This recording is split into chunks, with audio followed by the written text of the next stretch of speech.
Selamat pagi, selamat siang, dan selamat malam untuk kalian semua yang lagi sementara menonton video ini. Kali ini kita akan melanjutkan topik bahasan tentang elusidasi struktur molekul organik. Sebelum kita masuk ke contoh soal dan pembahasan, saya mohon bantuan kalian semua untuk menekan tombol subscribe agar lebih membantu saya dalam menghasilkan video-video yang lebih kreatif dan tentunya bermanfaat. Tanpa berlama-lama, langsung kita masuk ke contoh soalnya. Contoh soal ini saya ambil dari textbooknya Brown. Berikut ini adalah spektrum HNMR dari senyawa B dengan rumus molekul C7H14O2. Senyawa B, jika dihidrolisis dengan bantuan katalis asam, akan diperoleh senyawa C dengan rumus molekul C3H8O. Tentukan struktur senyawa B dan C. Di sini ditampilkan spektrum HNMR dari senyawa B dengan rumus molekul C7H14O2.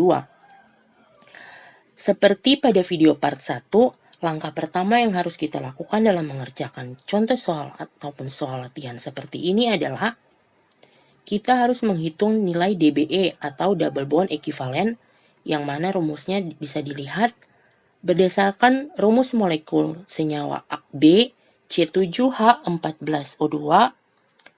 Nilai DBE hasil perhitungan adalah 1, yang mengindikasikan bahwa senyawa B memiliki satu ikatan rangkap, baik itu dia karbonil ataupun dia alkena, yang nanti kita tahu berdasarkan interpretasi spektrum HNMR.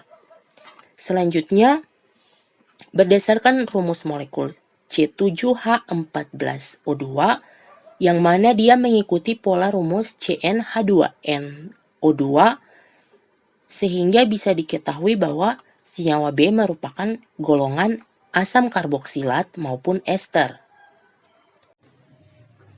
Langkah kedua adalah kita menginterpretasi spektra HNMR. Berdasarkan spektrum yang ditampilkan, terdapat 5 buah puncak yang mana mengindikasikan bahwa terdapat 5 lingkungan kimia proton yang berbeda. Pada daerah geseran kimia 0 sampai 2 ppm, muncul 3 buah puncak yang mana pada daerah ini khas untuk tipe proton alifatik.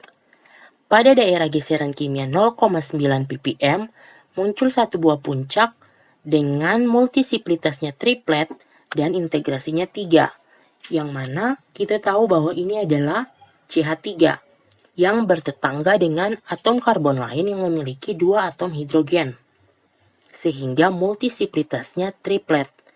Selanjutnya pada daerah 1,2 ppm, muncul 1 buah puncak dengan multisiplitasnya doublet dan integrasinya 6, yang mana ini mengindikasikan bahwa terdapat 2 buah gugus yang memiliki lingkungan kimia yang sama atau ekivalen dan terikat pada atom karbon yang memiliki 1 atom hidrogen. Berdasarkan interpretasi tersebut, dapat disimpulkan bahwa ini adalah sinyal yang diberikan oleh sepasang gugus metil yang terikat pada CH dalam gugus isopropil. Dikarenakan kedua gugus metil ini memiliki lingkungan kimia yang sama dan terikat masing-masing terikat pada CH, yang mana akan memberikan multisiplitas atau tipe pemecahan puncaknya itu adalah doublet. Selanjutnya pada daerah geseran kimia 1,7 ppm, muncul 1 buah puncak dengan multisiplitasnya multiplet dan integrasinya 2. Yang mana kita bisa tahu bahwa ini adalah CH2 yang bertetangga dengan atom-atom karbon lain yang memiliki banyak atom hidrogen, sehingga multisiplitasnya adalah multiplet.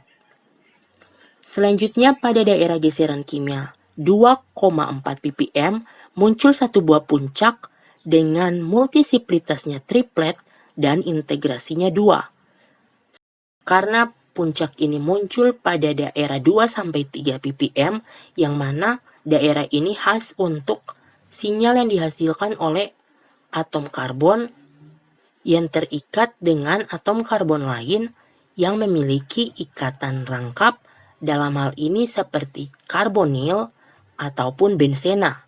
Tetapi karena tidak adanya sinyal yang muncul pada daerah 7-8 ppm, sehingga kita bisa simpulkan bahwa dia tidak terikat pada benzena.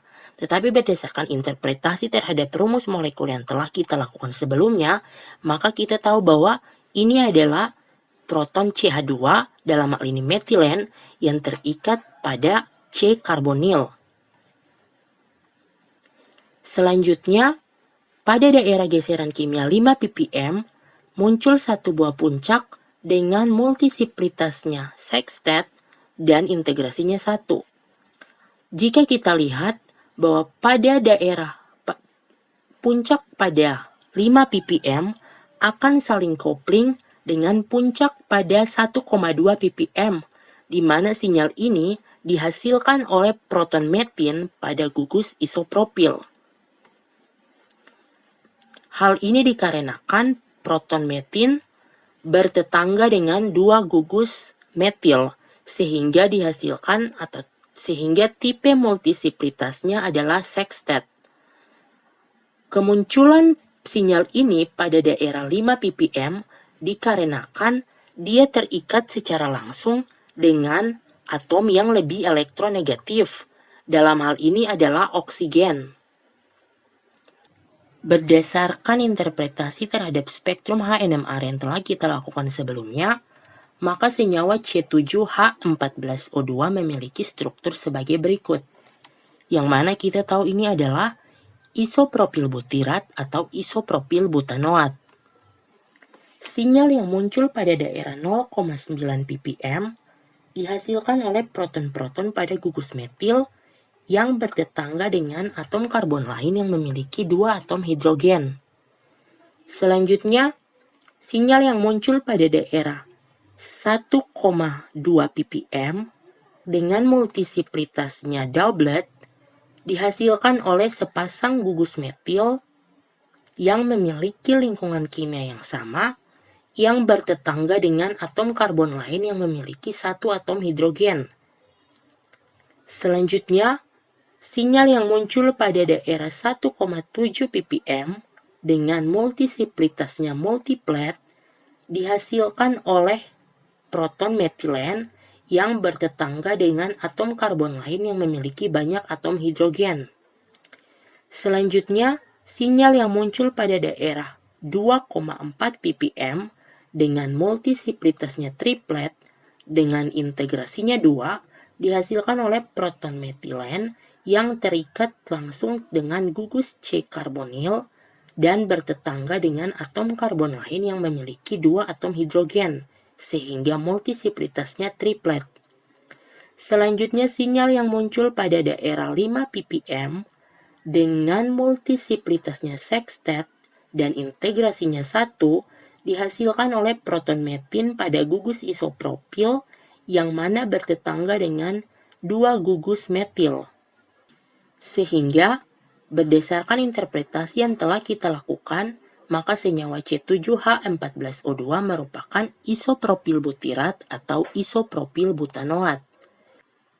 Berdasarkan soal yang muncul pada awal, jika senyawa B dihidrolisis dengan bantuan katalis asam, maka akan menghasilkan senyawa C dengan rumus molekul C3H8O.